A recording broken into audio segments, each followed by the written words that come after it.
PrizePicks again? Yep.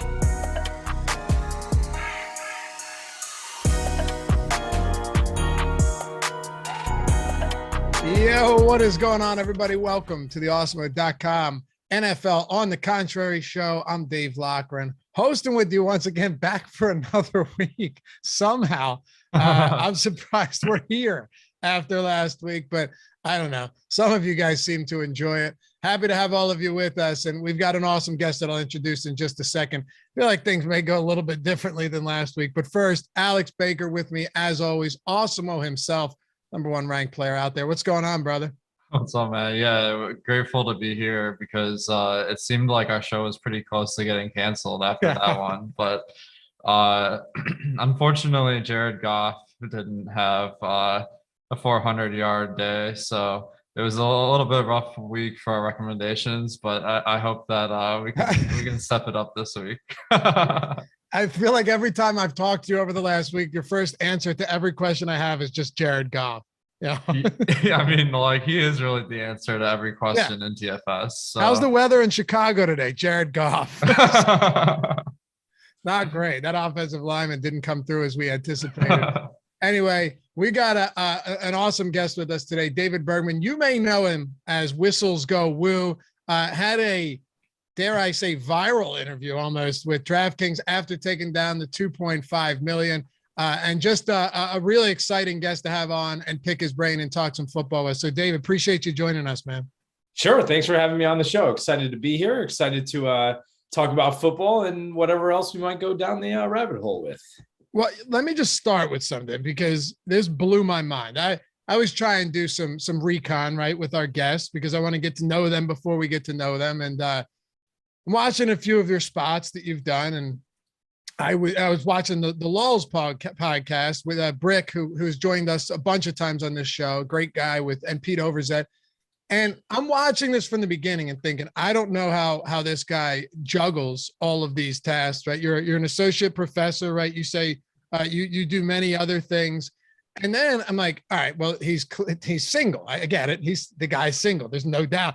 And then you say, I've got a wife and a 1-year-old and a 3-year-old. David, I have an 8-month-old and I could barely take care of life. And it's how do you do it? How many hours a night do you sleep? 4? Great question. It depends, right? Yeah, about 6 hours on average. Okay. I think that's probably what I try to get in, although it depends and it varies from week to week. Yeah, and I've always found that the busier I am, the more I get done. Like, suppose I wake up and I got nothing to do today. I'm going to literally do nothing, right? But if I look forward and I say I've got a bunch of meetings, I have to be on this cool show with Awesemo himself, I'm just going to get stuff done earlier than I would have procrastinated. So yeah, I work hard. I always have. So even before I got into DFS, I was doing a bunch of consulting while being a professor and, of course, the family stuff. But then, yeah, you just, things go up or down, right? So I've kind of toned down the consulting a bit, ramped up my DFS participation, obviously. Just balance and pick the right things on the right day.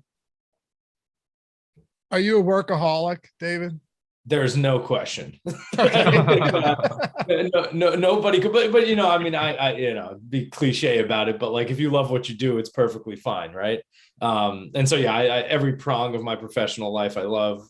So yeah, I guess I'm a workaholic, but I'm just passionate. People are like, what are your hobbies? And, my hobbies are the things I do for work. So, Yeah. So thank you for taking the time out of being a professor to come on here. I'm sure there's like classes and stuff today. I was wondering, I've learned a lot about you with this DraftKings series. And one thing I haven't heard you talk about a ton is like, how did you get into DFS? Because your background isn't really in gaming or sports, right? So what about it kind of drew you in?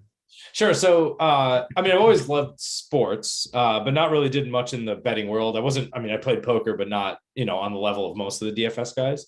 But I really was into survivor pools for a while.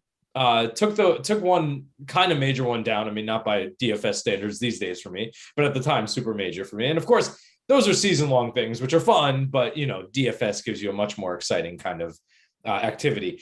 And, I had heard about DFS. I knew about it. I played season-long fantasy, still do. But I then started to think, this DFS, I mean, it's just so well suited for an optimization model, right? And so I tried it out. I was really bad for a year. I remember seeing Awesemo's name at the top all the time. I was like, I simply don't understand how in the world they're doing that. But then, yeah, I mean, through, like anything else in life, with a little bit of practice, you can start to gain an edge. And and it just ramped up. So I think I played in 2019 is when I first started to like really kind of play a little bit more frequently.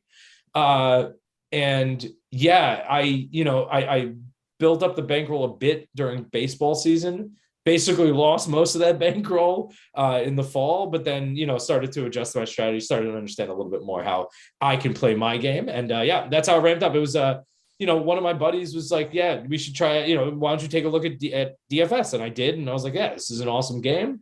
Had fun with it, and then started to get some success. But you have a background in optimization, right?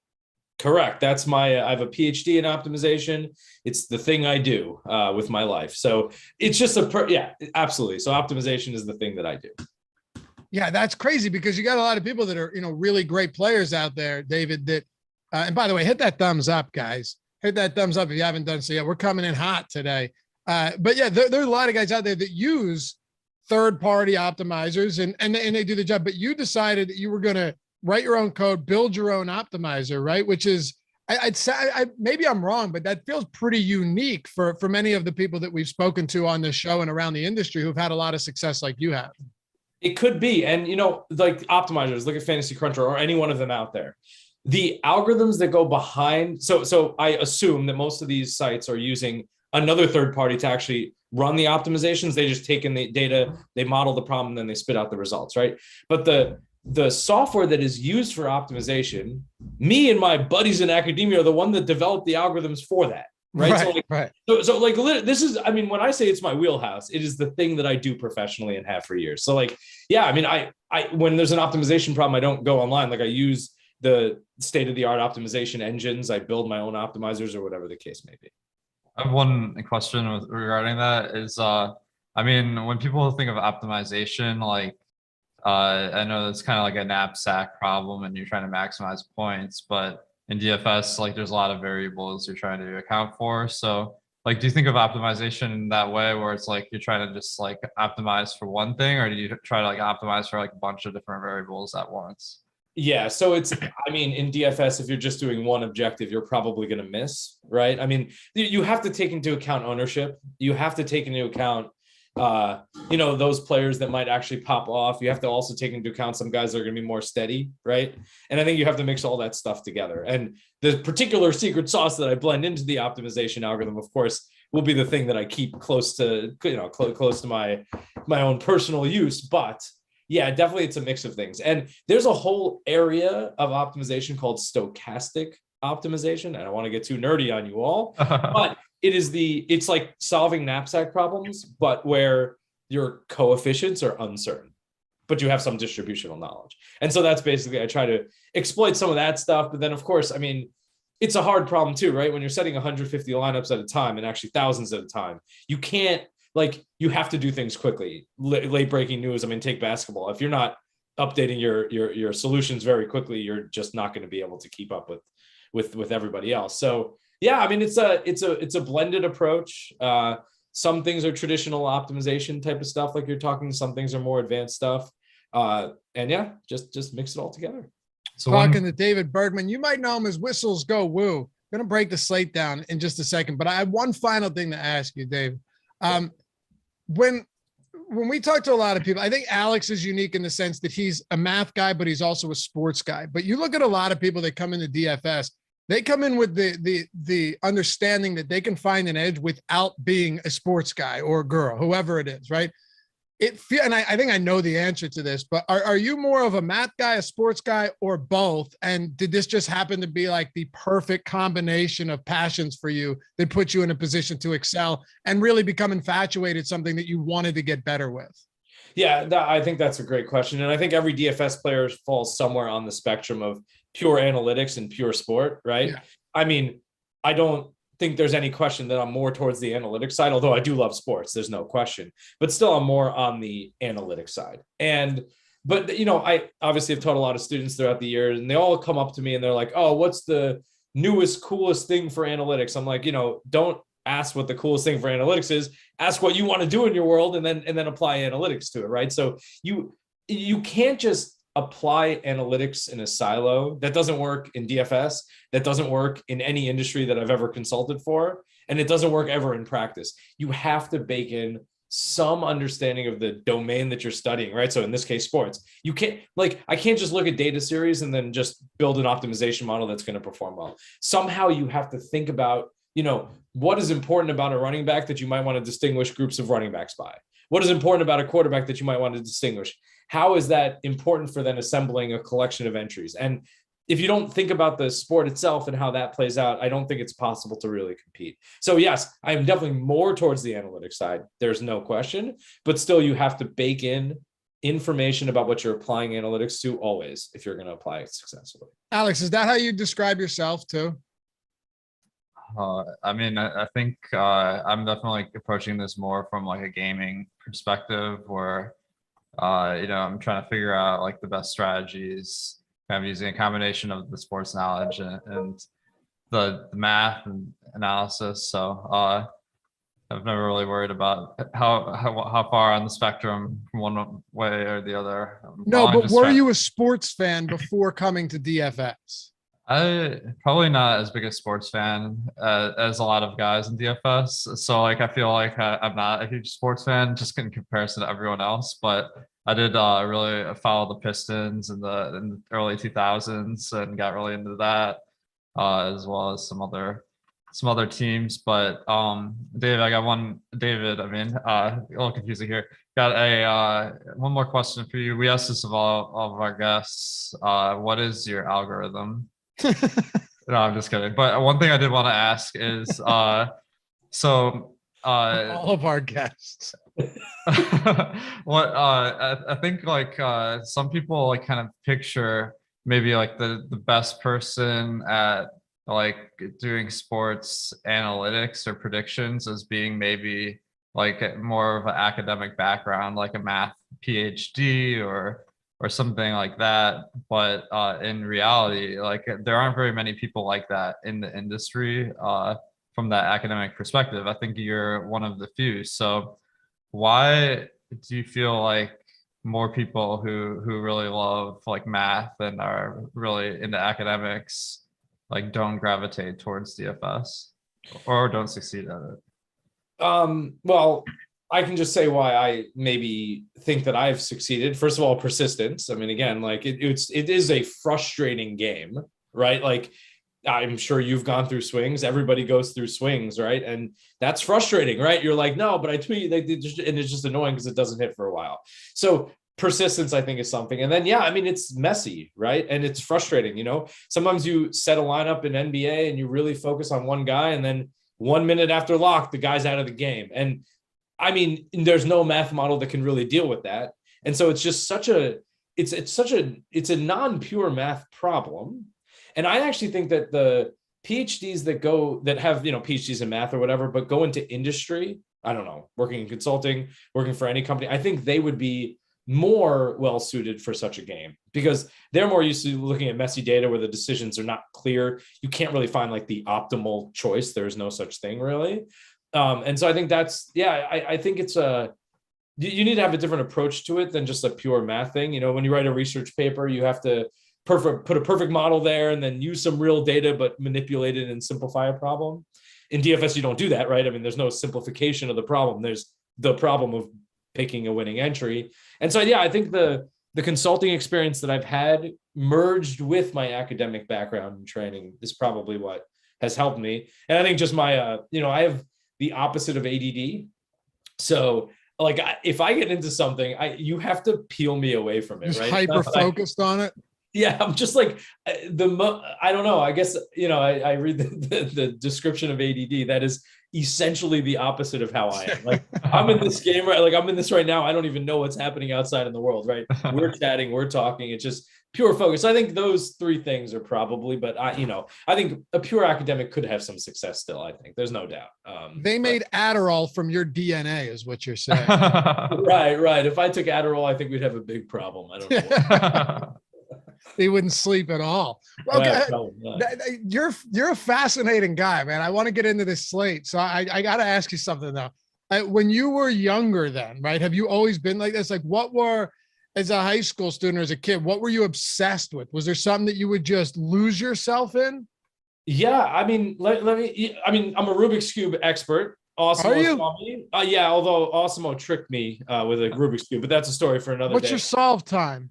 Well, it used to be like 15 seconds or something like that. When that was a pretty competitive time. Now they do it in like 5-4 seconds or something. I know. But I've got a speed cube right here, and I can still only. There you go. Yeah, I got one too. But there you go. You're a cuber too. Cool. But I'm not. I mean, I could solve it quick, but I'm not a 15-second or nowhere near that. Yeah, although with Awesemo, I did it in 20 seconds. He also tricked me, he repositioned or whatever. Okay. Yeah. What, he replaced the blocks? Yeah, he like just switched. Dude, whistles go woo. Like he was trying to impress us with this Rubik's Cube, and he's like, scramble it up. I'm not gonna look. And then he looks all the way over here. I'm like, this is perfect. I don't even have to distract him. So yeah, so stuff like that. Yeah, and any kind of like puzzle or something like that. So yeah, I always got into it. I was yeah, I don't know. Yeah, it was just the math I always liked, although of course that's not the only thing I did. But yeah, just a normal kid growing up, had fun, same as everybody. Hey, talk a little bit about this slate, week 11 coming up, and then we got Thanksgiving football coming up next week, one of the greatest times of the year. But if you're sick of losing parlays on the fifth leg at a traditional book and getting nothing for it, you got to check out PrizePicks, right? Player prop contest, very simple. There's no juice on either side, on the over, the under. You're just picking an over, under. You're placing them into a 2 through 5 player lineup, prop lineup, whatever your risk tolerance is. And you're making money. You get 10 extra money on a 5-player prop lineup. And the cool thing, if you only hit 4, you're still 2xing. If you only hit 3 of 5, you're still making money back. And if you use the promo code Awesemo, AWESEMO, get up to $100 sign-up deposit bonus upon signing up for the first time. Very cool platform. It looks great. You're going to enjoy how easy it is, especially when you use it in conjunction with our player prop tools, with Odd Shopper, giving you the projections, the expected win rate. Make life a whole lot easier for yourself, especially if you're not like David, where you can't hyper-focus it on something and work till 11 o'clock at night, but you still want to get some action down. PrizePicks is an awesome place to do it. Not nearly as time-consuming as you'd think.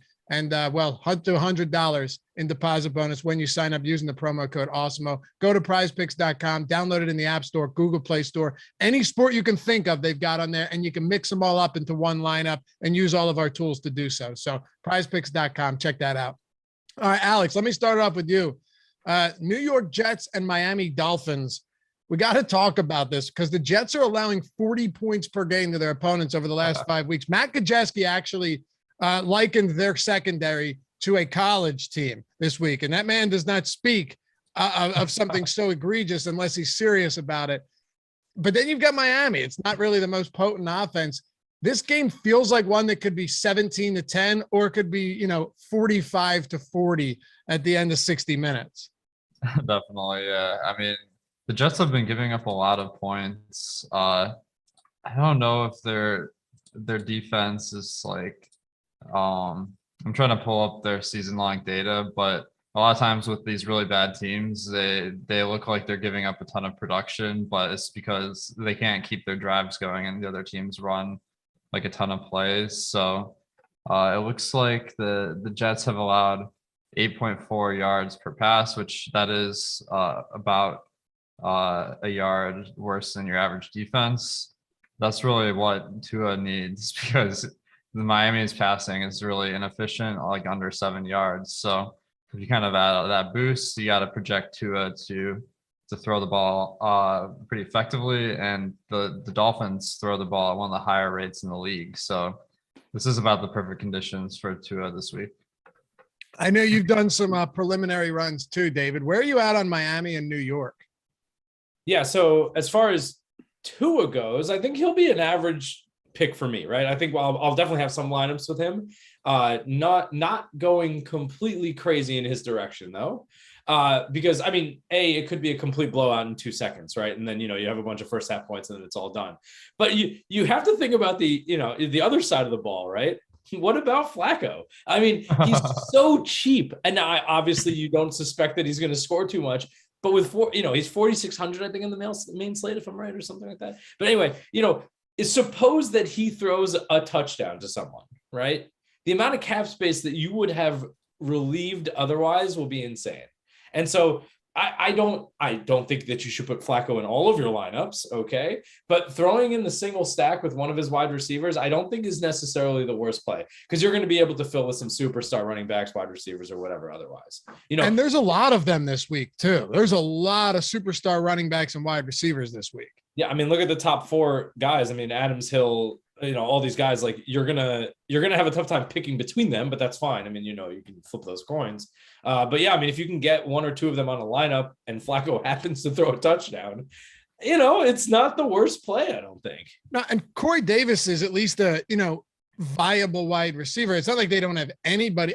When you're looking at a cheap quarterback like this, are you looking at it and saying, just get me, like, we don't need him to be Patrick Mahomes, right? So is there an area where at 4,600 you'd be okay with, knowing that you're loading up the rest of your lineups with stars?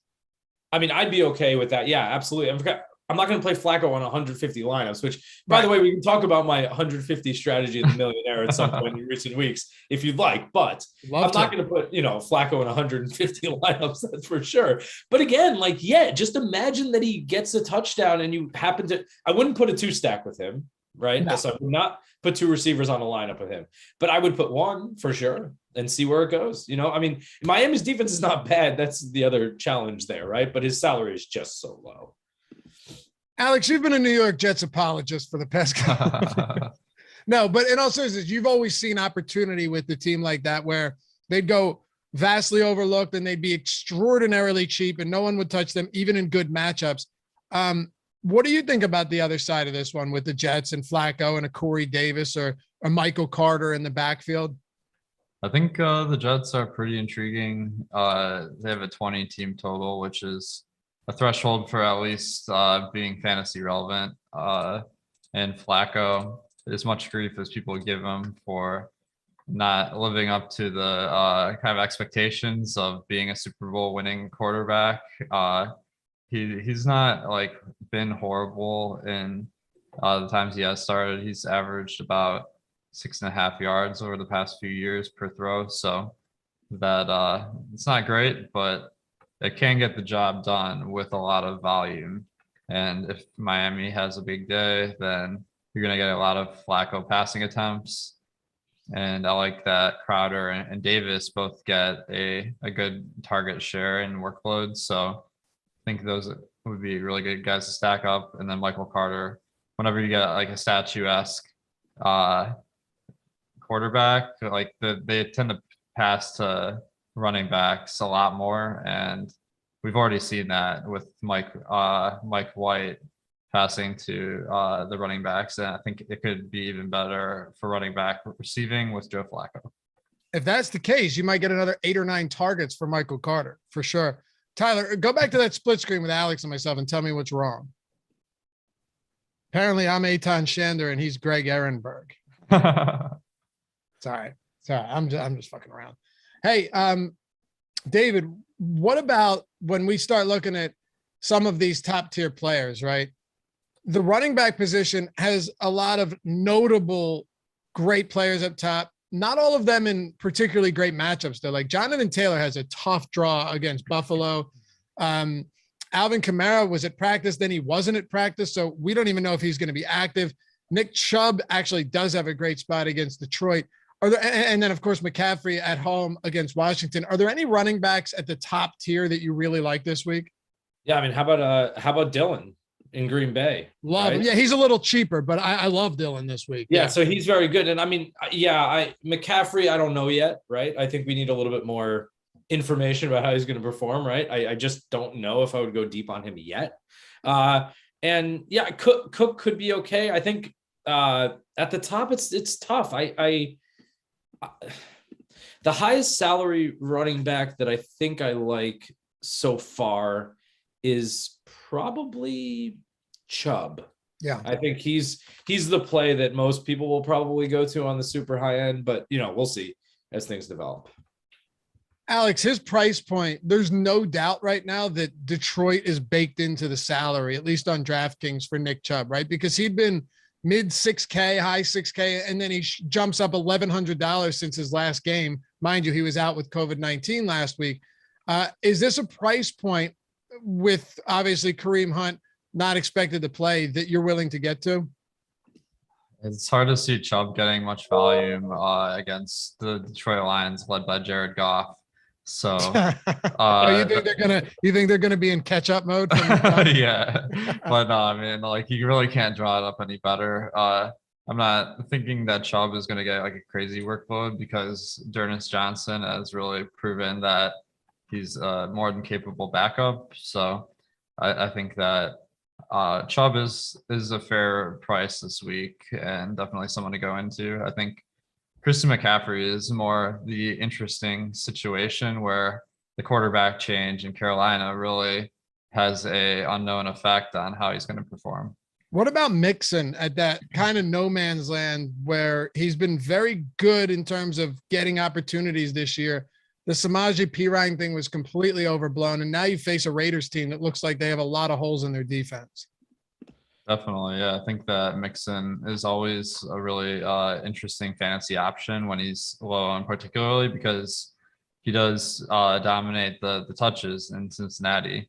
And Cincinnati this week has a 25 team total. So that's pretty encouraging. And the ownership projection we have on Mixon isn't that bad, only 6.9% on DraftKings. So that's definitely maybe a pay up to be contrarian option. David, one thing we actually do ask most of our guests here, because it's interesting how a lot of them have different opinions on it. Do you have any like hard and fast rules when it comes to stacking? Is there anything you want to always do or stuff that you might want to stay away from when it comes to run backs or double stacking or going full out onslaughts with teams that have very high totals against bad defenses? Yeah. So the main stacking that I do is obviously, a quarterback with 2 receiving eligible people, right? So you have to break down your running backs into receiving eligible or not, or, receiving running backs or not. However you want to do that, it can be by hand, it can use data, whatever you'd like. So the typical thing I've always done is 2 stacks. So at least 2 pass eligible people with a quarterback.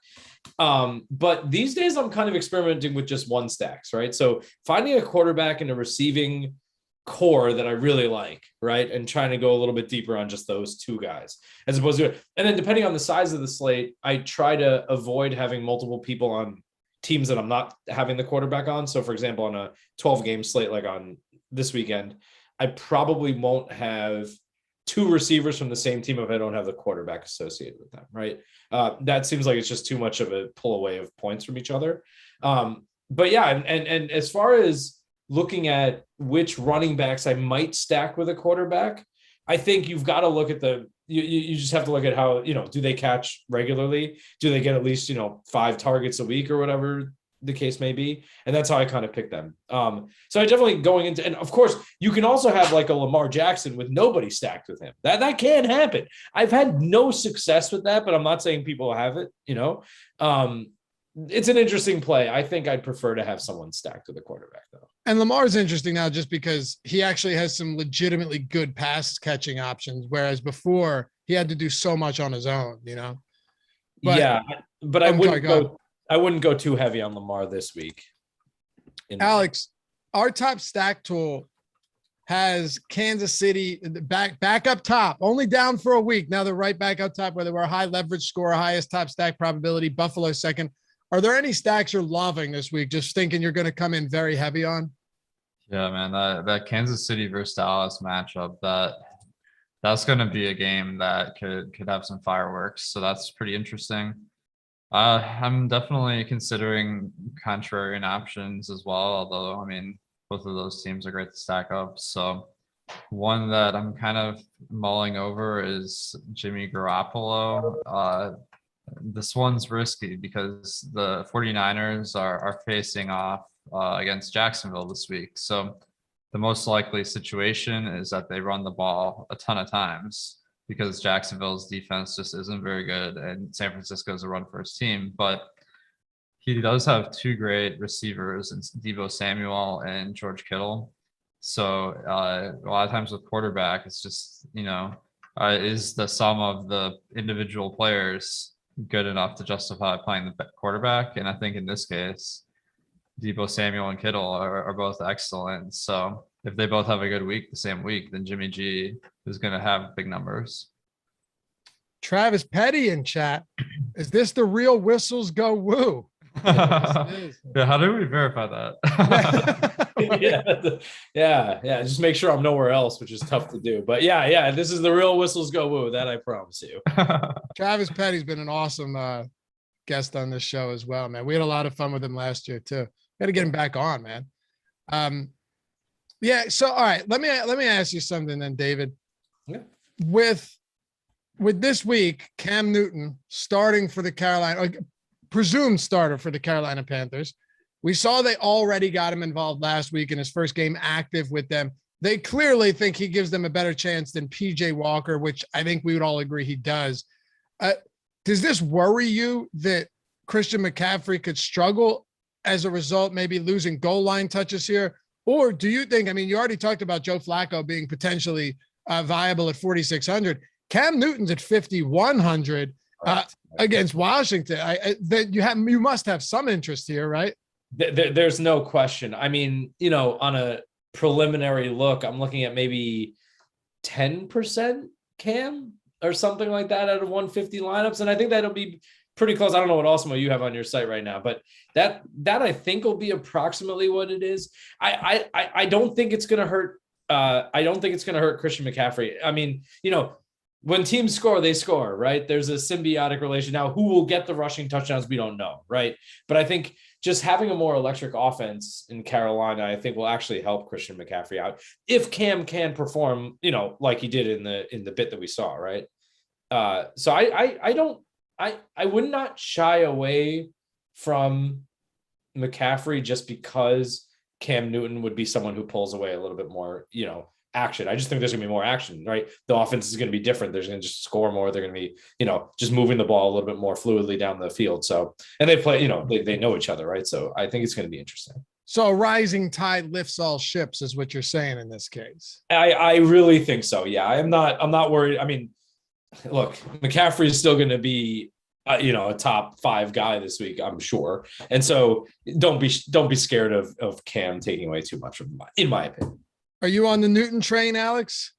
Yeah, I definitely like Newton. The price point on DraftKings at 5,100 is just way too low for a guy that will rush 10 times a game. So I do expect the receiving production of Carolina to take a big hit due to its more rushing attempts. But that's kind of leading me to playing Cam. But the stack is a little bit tougher. DJ Moore has been having a good year, but Christian McCaffrey is a really interesting case because typically like switching to a quarterback that runs a lot like Cam does cost like 2 or 3 projected points due to fewer rushing attempts for the running back and fewer dump offs. But this is a situation where they played together like years ago, and Christian McCaffrey was still like a really like the top running back fantasy player in the league.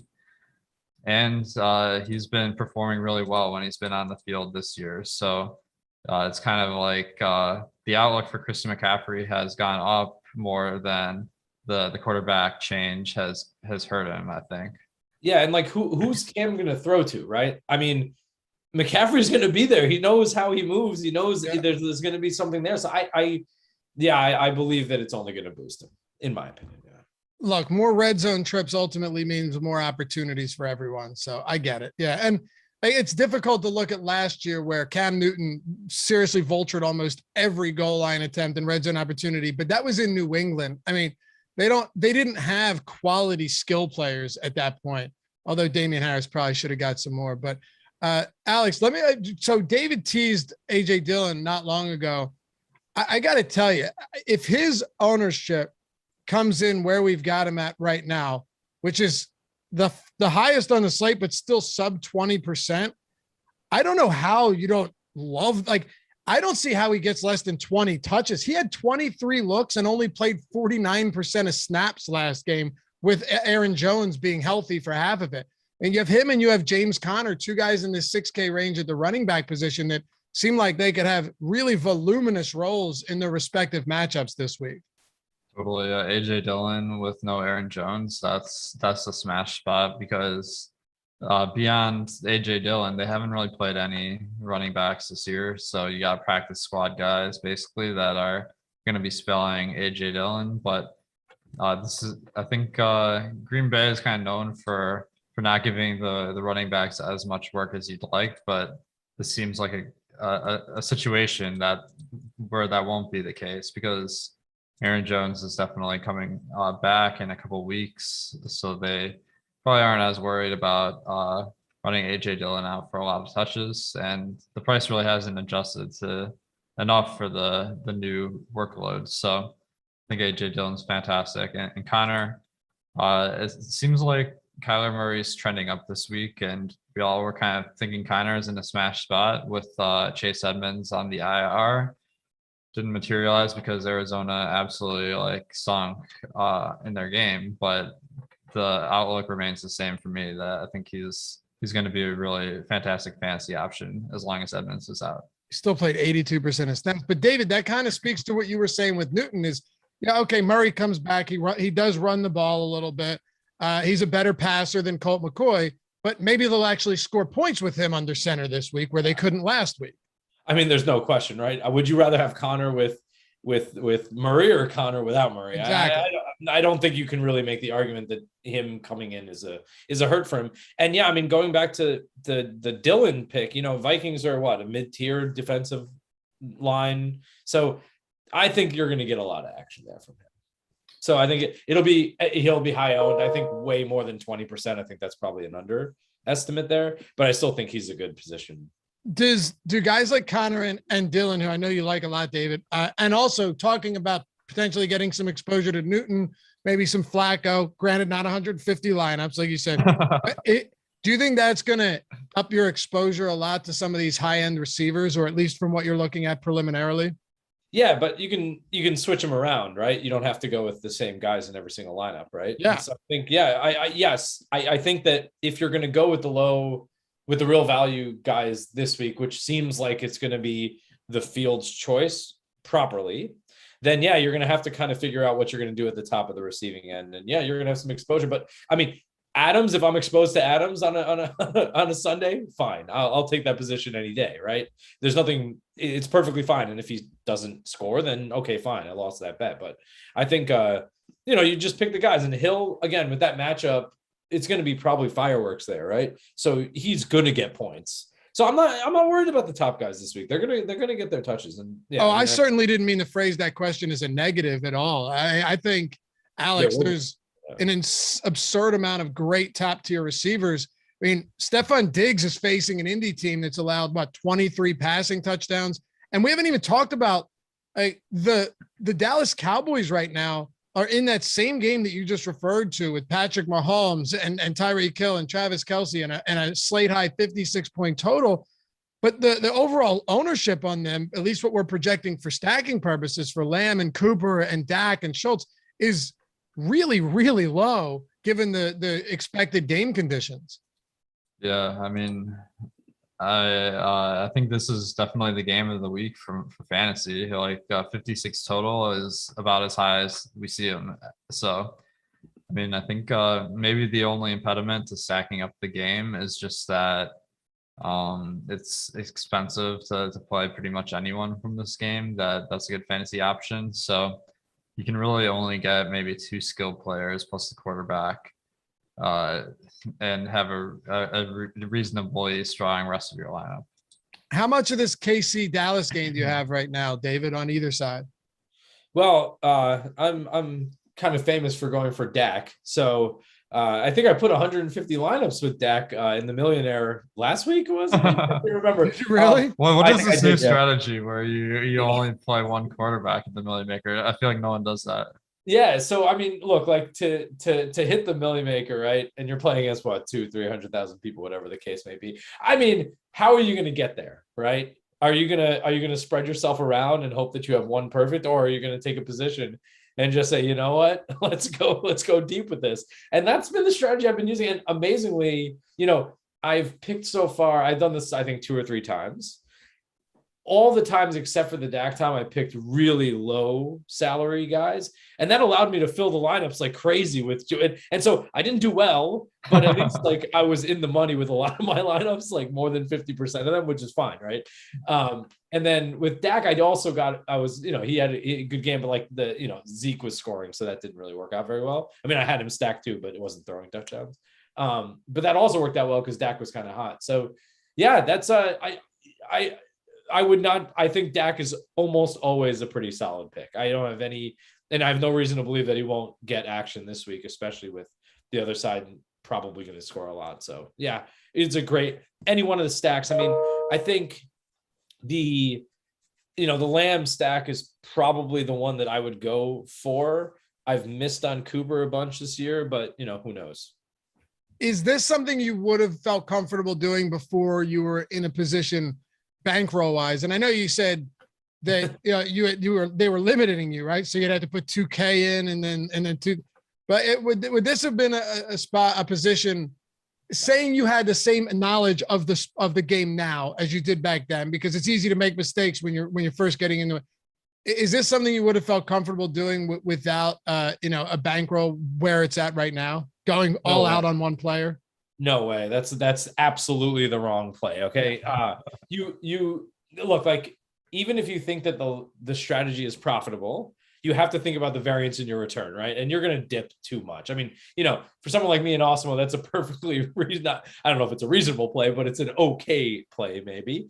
Because we can absorb the bankroll shock, right? I mean, if I miss all $3,000 there, it's a hit, but it's something that, we can recover fairly easily elsewhere. And I think, I mean, I might even go even more concentrated this week. Like, not only pick a quarterback, but pick a little bit more also, and just mass enter that into the million maker and just see what happens, right? I mean, I think you have to hit it right, but if the one time that it does hit right, you only have 17 or 18 weeks, whatever, in the NFL season, right? So you don't have too many shots at doing this. So, it's hard to see what would happen if you were able to play it 1,000 times, right? But yeah, without the bankroll, you don't want to make this your strategy. That's for sure. Alex, it is an interesting concept though. And it's not foreign, right? Where there are people that do that. I've seen, a lot of good MLB DFS players go heavy on certain teams because I think what David's saying too is that, okay, it's super volatile. Like the variance in a spot like that is insane. But at the same time, if you hit on that quarterback in that stack, now you just have to get the combination around him instead of having to get the correct combination with one of your perfect lineups with 15 different quarterbacks. Yeah, I mean, it's definitely not a bad strategy. I do feel like quarterback performance is so random. Like the number of passing yards that a quarterback gets has like very little relation to how well the team performs, and it seems like there's a lot of factors that go into the passing volume that are kind of pretty random. So the chance of hitting the right stack each week is pretty low, even if you take a Mahomes or Dak. So I do like mixing it up with the stacks, but certainly if there's one spot you feel like a ton of conviction about, there's nothing wrong from like a game theory perspective about locking that in. Like last week with Detroit. Yeah. I mean, like Jared, anytime you got a chance to play 150 lineups with Jared Goff, you got to take it. Unfortunately, he's supposed to be out this week, so I don't know what we're gonna do. I know. Hey, Carl said Alex won last night. Can we mention that? Of course we can. I fell asleep. I could not finish that game. It was dreadful. But what'd you think? The showdown? Yeah. I tied for first, so that was pretty sweet. How many? 4. So wow. It ended up being a pretty good takedown. That's awesome, man. Congratulations. Yeah, so I'm hoping to cash it in for a free month, but I don't know if it'll qualify because it was 4 people tied. No, it doesn't. You do not qualify for the free month. But if you use the Awesemo avatar at any of these sites, finish top 3 in a field of 5,000 or more, and tweet us at Awesemo HOF, you will get a free month, $90 value. Solid segue there. Thank you for teeing me up. David, were you going to say something?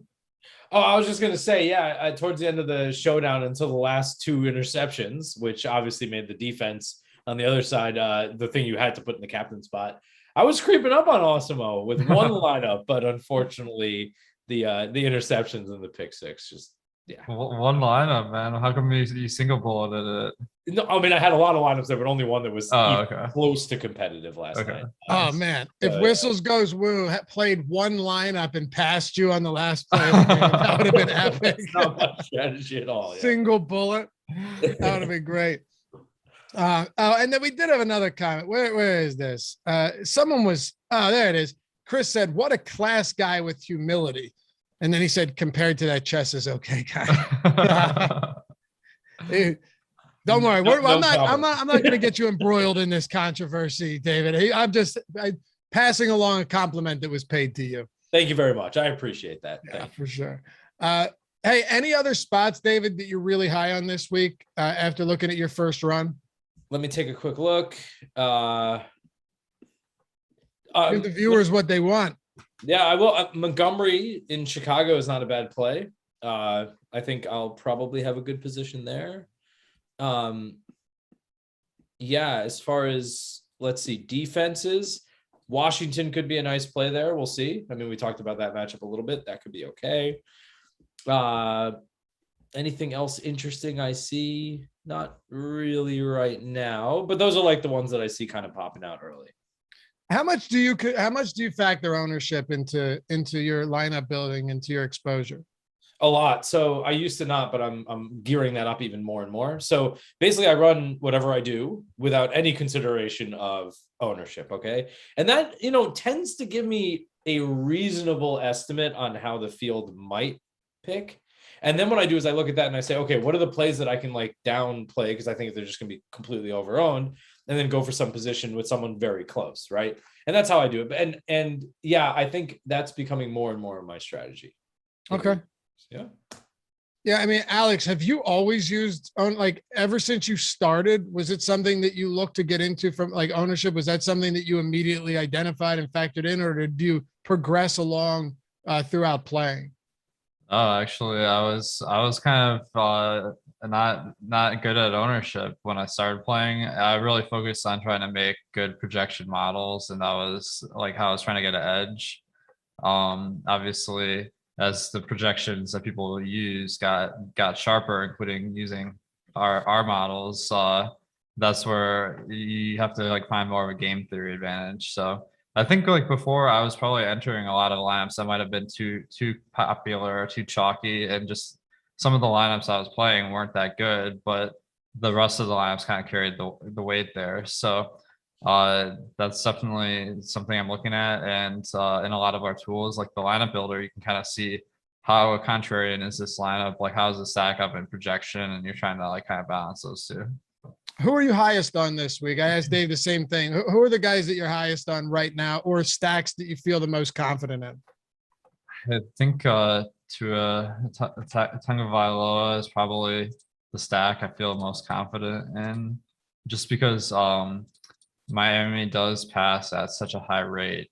In our game script adjusted page, we have all the data there, but Miami is fourth in passing attempts, as a percentage of plays, so it's 65%, which is surprising because their passing offense is not very good this year, but they just throw the ball way more than run it. And when you got a matchup versus the Jets where there's a potential to score a ton of points, that's really appealing.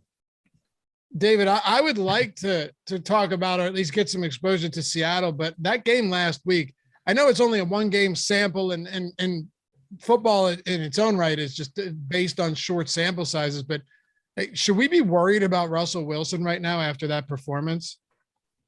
No, I mean, were you worried about Patrick Mahomes? No, right? Well, only because Wilson's coming off that injury. He had correct. Yeah, I'm not too worried. I think he'll be okay. I mean, will he be okay perfect right now? I don't know, but like another week, absolutely he'll be fine, right? So I think, I'm not too worried about him. Now, do you want to go so deep on him this week? You generally speaking, coming off of an injury, you don't want to go too deep on a guy, at least in my opinion. But I think that starting this week and definitely going in forward, is if he doesn't have any setbacks, I got no worries with him. Should we take some shots here, Alex? I mean, Lockett's price is the cheapest he's going to be all year. Wilson's getting virtually no ownership in our projections right now. or are you just not really looking to risk that on a 12-game slate? Yeah, I think we can pull off some Seattle stacks. I liked it last week for Green Bay. The one tricky thing is stacking up Lockett, Metcalf, and Wilson is pretty expensive, so that does make it hard to make a strong lineup around it, but certainly a great option. I'm not really factoring in last week too much because I mean, we have a whole season of data and they've been decent. So I think that they're definitely a buy low team. Got a couple questions in chat for David. Ask David who his favorite quarterback is this week. I mean, it sounds like Dak's going to be his favorite quarterback every week. He's always my favorite quarterback. Yeah, not Kirk Cousins. I'm a Vikings fan, but definitely not Kirk Cousins ever. And then, yeah, favorite quarterback this week. I think Dak is a good play. Yeah.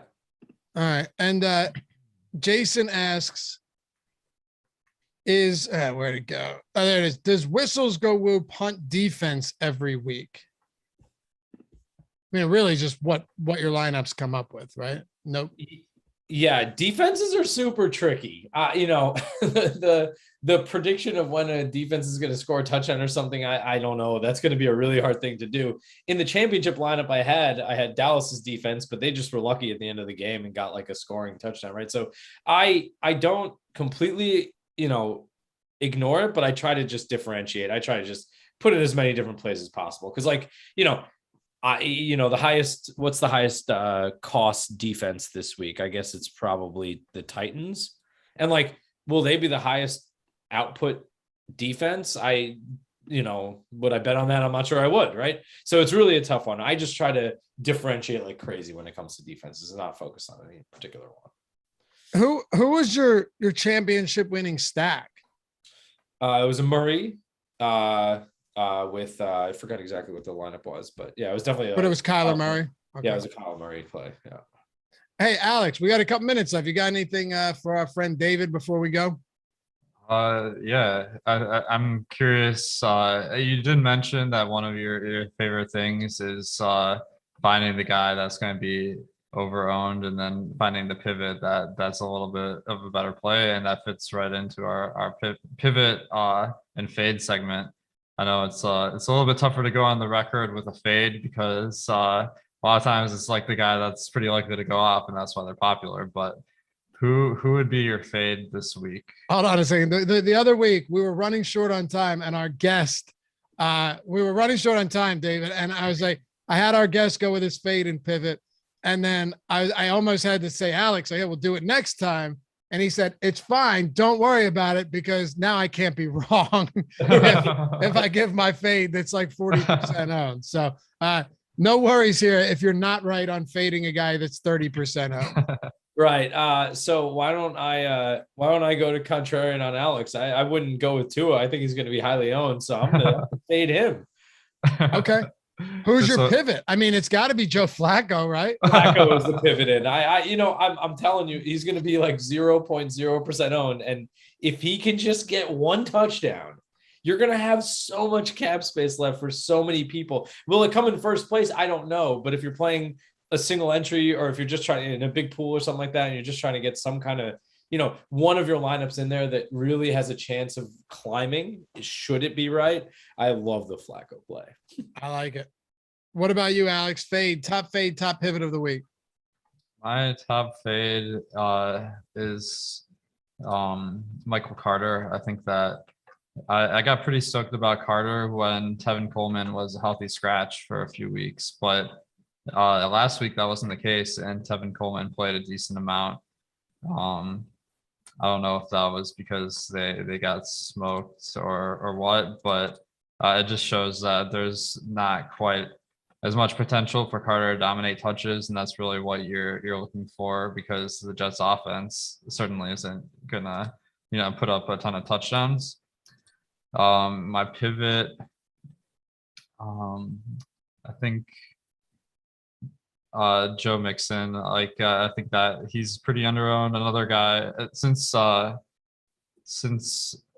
Carter's a little bit cheaper, maybe I'd pivot to someone like Alex Collins with Chris Carson not expected to be back at this point. I think Collins' price has kind of fallen because he's had poor performances, and last week the team as a whole did bad, but he's getting a really good work share where he got about 2/3 of the rushing attempts last week, and he's running routes. So I think the potential's there. All right. I'm going to go T. Higgins as the fade. I like him. He's been consistent, but he's been consistently okay. You still have Jamar Chase on that team. You still have Tyler Boyd, who is a lot cheaper and getting a fraction of the ownership. I think there are other players in a similar price range that aren't competing with the same amount of targets spread out throughout the rest of their team. So, I mean, Emmanuel Sanders is not one of them. There's still Stephon Diggs, but he's almost the same price, getting nowhere near that ownership. And I think Miami's offense is concentrated enough to where Jalen Waddle could be that guy. Even Corey Davis, maybe a Joe Flacco, Corey Davis stack isn't the craziest idea. So, yeah, I like T. Higgins, but it's a little bit too high, too rich for me in terms of ownership. Anyway, we appreciate you guys hanging out with us. This is a lot of fun. David, really fascinating stuff, man. I had a great time. I hope you guys did too. Yeah, definitely. Thanks for having me on the show, and good luck to you all this weekend, and good luck to all the viewers. Yeah, he's not promoting anything. He's got no social media, just coming on to hang out, and we appreciate that. Follow Alex at Awesemo, at Awesemo DF. Wait, did I get that? It's Awesemo DFS, right? Yeah. How did I say that 8 times a week? But I completely blanked. Shout out to our boy Tyler Zander for producing today's show. You can follow me at Laffy_D. We'll see you back here next week for On the Contrary. Peace. Take it easy.